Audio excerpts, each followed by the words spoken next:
My girlfriend blamed me for her miscarriage. Now I found out she was never pregnant. She just wanted me to confess to cheating I never did. I'm a 28-year-old man, and I used to think the worst thing that could happen in a relationship was being cheated on. I was wrong. The worst is being slowly broken down, day by day, by someone who looks you in the eyes and says, "I love you," while tearing apart your sense of reality. The worst is being blamed for something so tragic, so heavy, that you start to believe you're a monster, only to find out it was all fake, planned, engineered to destroy you. That's what happened with Camille, my ex, the woman who made me believe she had a miscarriage, just to get me to admit to cheating I never even did. Camille and I were together for 3 years. We met at a house party. She was funny, loud, magnetic, the kind of person who could make friends with the bartender in 30 seconds and get us free shots without even trying. I was quieter, more grounded. I worked in it. She was in marketing. From the beginning, she brought the fire. I brought the balance. Everyone said we made sense, but we didn't. Not really. The first year was good. Trips, dinners, inside jokes, endless conversations at 2 a.m. But little things started to creep in. Jealousy, mood swings, her scrolling through my phone when I was in the shower, asking questions like, "Who's Alice from your contact list? Why did your ex like this old photo?" At first, I thought it was insecurity, so I reassured her again and again, until reassurance became a routine, and routine became a test. She'd accuse, I'd defend, she'd cry, I'd apologize, she'd say, "Maybe I'm crazy," and I'd say, "No, you're just hurt." I didn't know I was being trained. One night, after a petty argument about an old colleague liking one of my Instagram posts, she dropped the bomb.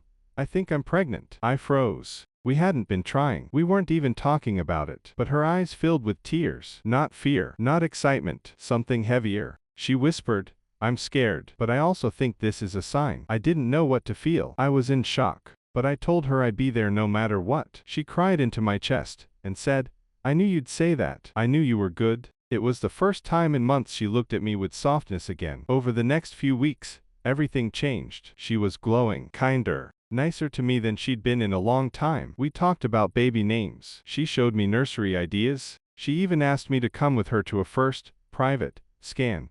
Said she wanted it intimate, not at a big clinic yet. But something felt off. She never showed me a test, never let me see an ultrasound photo. Said she was still early, not ready to tell anyone. I didn't push, because I was trying to respect her boundaries, because I wanted to believe her, because a part of me felt like this was the turning point, like we were finally healing. Then one night, I came home to find her in bed, curled up, crying. She looked at me and whispered, "It's gone." My stomach dropped. She said she'd started bleeding, that she didn't go to the hospital because it was already too late. She kept saying, "I lost it. I lost our baby. I failed you." I held her. I didn't question anything. I just kept saying, "I'm here." And then, days later, everything flipped. We were at dinner. She looked me straight in the eye and said, "I know why it happened. I know why I lost the baby." I asked what she meant. She said, with complete certainty, "It's because you cheated on me." I swear to God, when she said those words, "It's because you cheated on me," the room started spinning. I wasn't angry. I wasn't even confused. I was numb. Because she said it like it was a fact. Like she'd seen it happen. Like the pain she'd just lived through could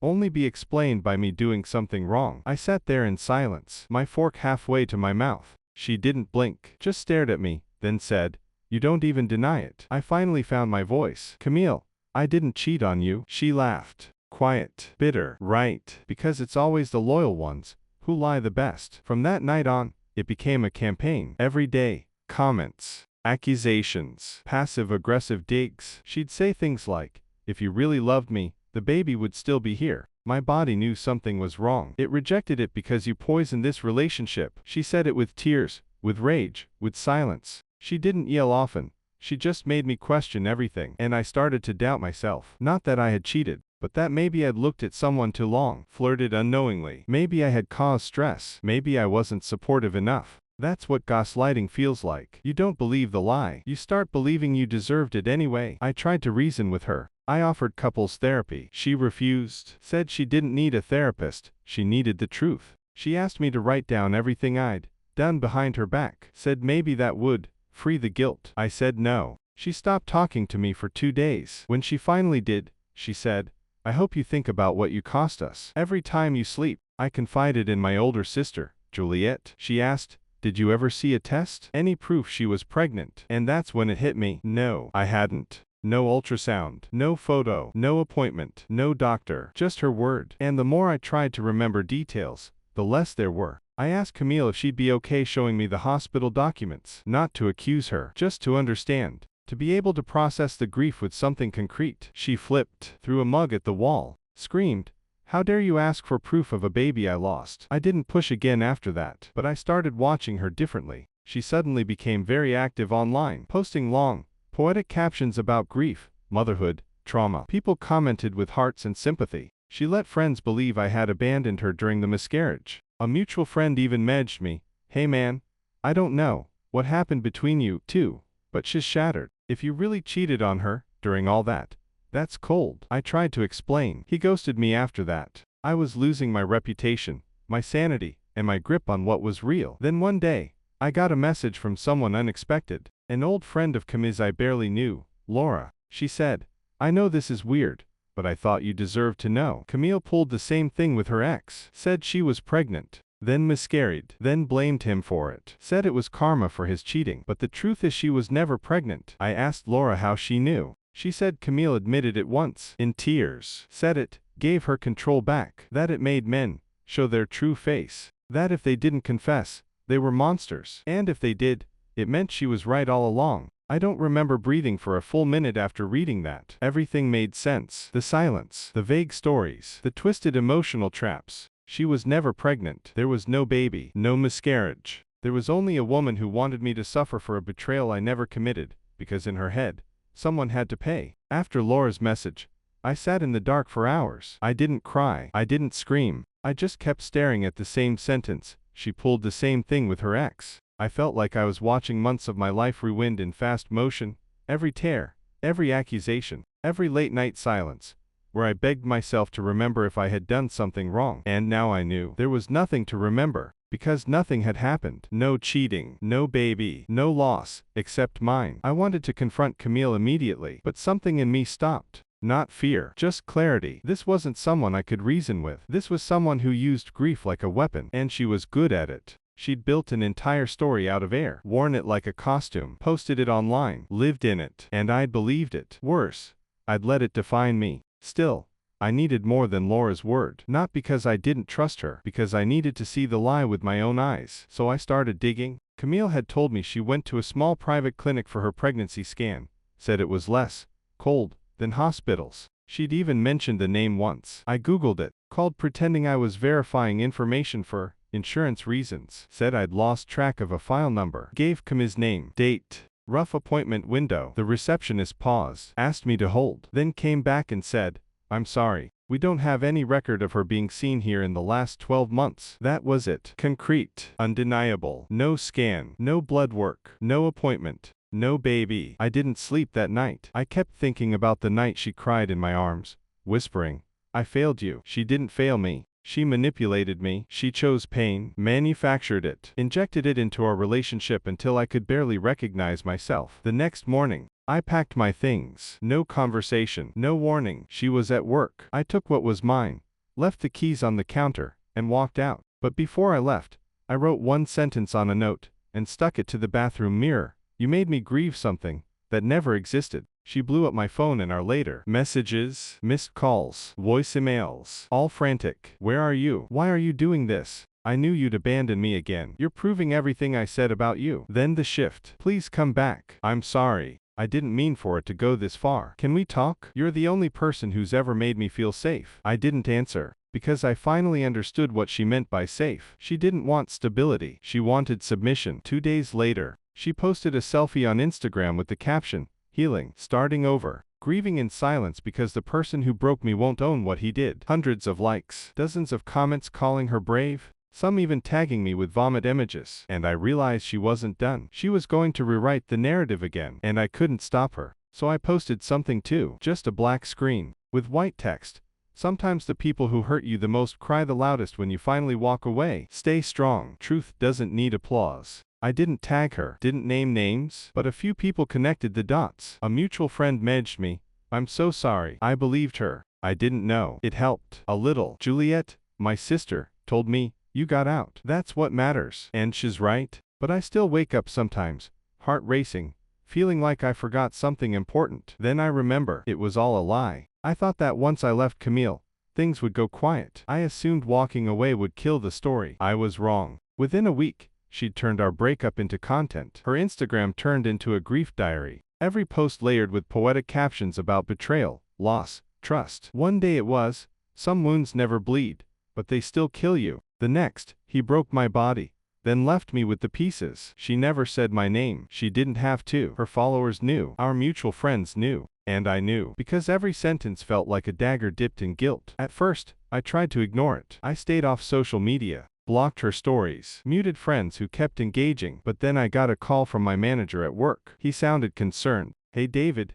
everything okay at home?" I said yes, caught off guard. He hesitated. "It's just someone from the client team forwarded me a post from Camille. They're asking if the abuse allegations are true." I felt my stomach hit the floor. That was the moment I realized she'd escalated the story. This wasn't just a sad breakup narrative anymore. She was hinting at things that could ruin me professionally. Screenshots of vague journal entries, photos of her in bed, crying, captions like, "When people ask me why I'm afraid of love, I say, ask David." I didn't know what to do. Part of me wanted to fight back, to post my side, to expose the truth, to shout from the rooftops, "She was never pregnant. She made it up to control me." But I didn't, because I knew how it would look. Angry ex, male ego, defensive energy. I would be crucified before I even explained myself. So instead, I wrote her a message. Short, cold, final. "Camille, I know what you did. I know you were never pregnant. I know the story you told your followers. I won't engage,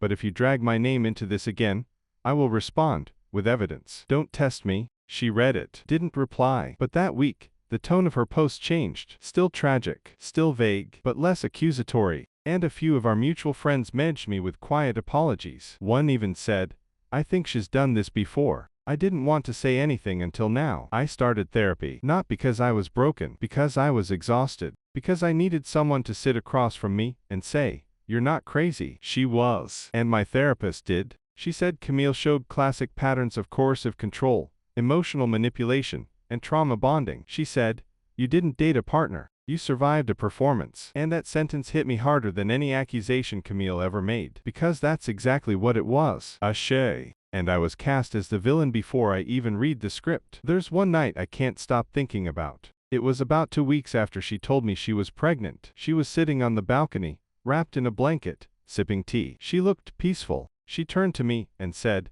"If we get through this, we'll be unbreakable." I remember thinking, this is love. Now I know it wasn't. It was manipulation. A calm moment before she twisted the knife. She knew what she was doing. She always did. The worst thing about being gaslit isn't the lies. It's what the lies leave behind, long after the person who told them is gone. It's how you start doubting your own instincts. How your brain replays scenes you know were false, but still whispers, "What if you missed something? What if she was right about you?" That's the part one couldn't shake. Even months later, people around me thought I was doing better. And in some ways, I was. I'd moved into a new apartment. Work was stable again. I had friends over on weekends, even tried dating once. But every time I got close to someone, something in my chest would lock up. I'd find myself analyzing text too long, looking for accusations between the lines, preparing for a twist, even when there was none. That's what Camille took from me. Not just peace, but the ability to trust peace when it arrives. One night, Juliet invited me to dinner. I almost said no, but she insisted. When I got there,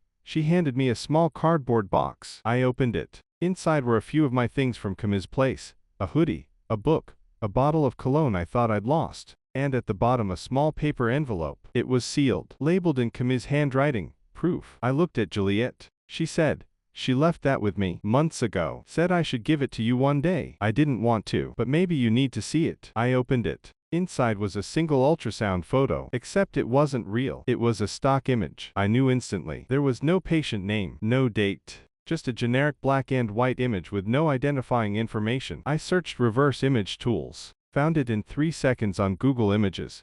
Sample early pregnancy ultrasound. Free. Downloadable. She'd printed it, folded it, labeled it, proof. I laughed. Then I cried, because it was the most honest thing she'd ever left me, proof of the lie. I took a photo and sent it to my therapist. She replied, "Closure is never clean, but now you have it." And yet, Part of me still wanted to understand, so I did something I wasn't proud of.